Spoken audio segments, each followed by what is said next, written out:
Growing up, school has probably told you that you should not quit and should persist in anything you do. When things start off good, be it a job, a relationship, or any situation whatsoever, we tend to think that we should try to push through rather than quit when things get challenging. But when do you know where to put your stop loss, walk away, and quit? Believe it or not, you can make use of this simple economics concept to give you your answer. What is going on, everyone? Welcome back to my channel, and on this channel we talk about how you can live better through economics. The topic of today's video is going to be how we know when to quit. We'll be borrowing concepts from not only economics but from trading as well, so if you come from that world, this is going to be one for you. With that out of the way, let's jump right into today's video. So first of all, let's borrow the concept from trading, which is going to be a stop loss. For those of you who don't know, this is when traders set a limit price that if hit executes a sell order and exits the position, so the trader does not lose more than an acceptable amount. This is particularly the case when people use leverage because they can actually lose more than what they commit to a position. So how do we set a metaphorical stop loss in real life and decide to quit? And these are going to be similar to the questions that we ask ourselves when we consider the topic of when to sell and exit a non-performing investment. So let's look at the first step on our list, and that is going to be what is our profit and loss and what is our overall payout. The one rule of thumb I use is, has more time been spent with this situation being in a positive state or a negative state? If more time has been spent in the negative state,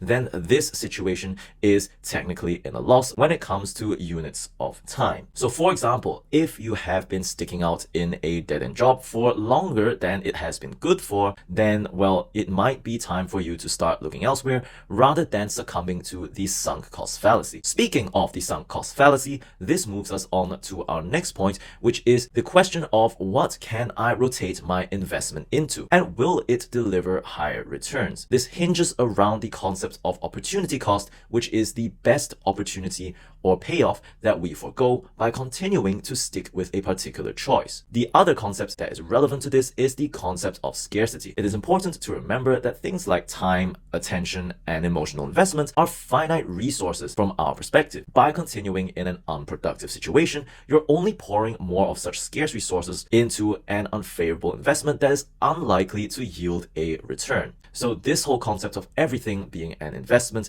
has been covered in my previous video. You're going to want to check that out at the end. The idea is by investing further resources in an unfavorable situation, you are also foregoing potentially much larger returns on your investment in time, effort, and attention somewhere else. Now, this was the case when I was choosing to leave London. I did have some hesitancy about giving that up altogether, given that I had already sunk about 2 years into the overall ecosystem, as well as setting myself up there. But I realized that the upside was capped because overseas experience has diminishing marginal returns the longer you actually do it. So what I ask in this case to overcome that sunk cost fallacy line of thinking would be something along the lines of, how long did it take me to set up the situation that I thought was worth persisting in? For example, how long did it take to set up a relatively stable lifestyle in a new country? Or for instance, how long would it realistically take to land another job if all were to go wrong? Could you potentially achieve the same thing and be in a similar or better position, focusing on something else?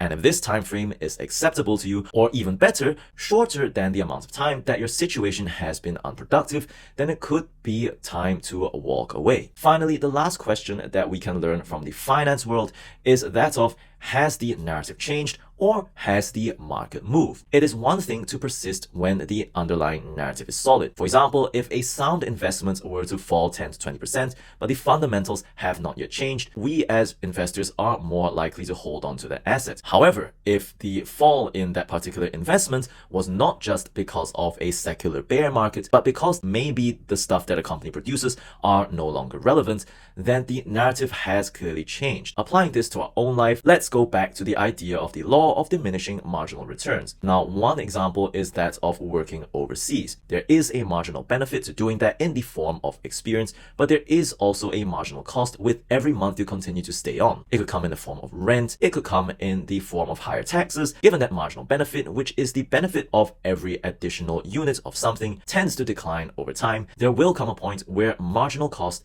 exceeds marginal benefit. And in that case, that trade is no longer profitable, even though it might have been in the past. So now, if the narrative has actually changed, you might want to consider walking away from a situation that is no longer serving you. So those are the 3 questions that have been derived from finance and economics that could help you decide when it's time to quit an unproductive situation. If you found this message of value, do consider sharing this video with someone who might benefit from it. But now that you know how to figure out whether it is time to quit, you're also going to want to know how you can avoid these bad decisions to begin with. Economics has the answer to that as well, and that is going to be in this video here.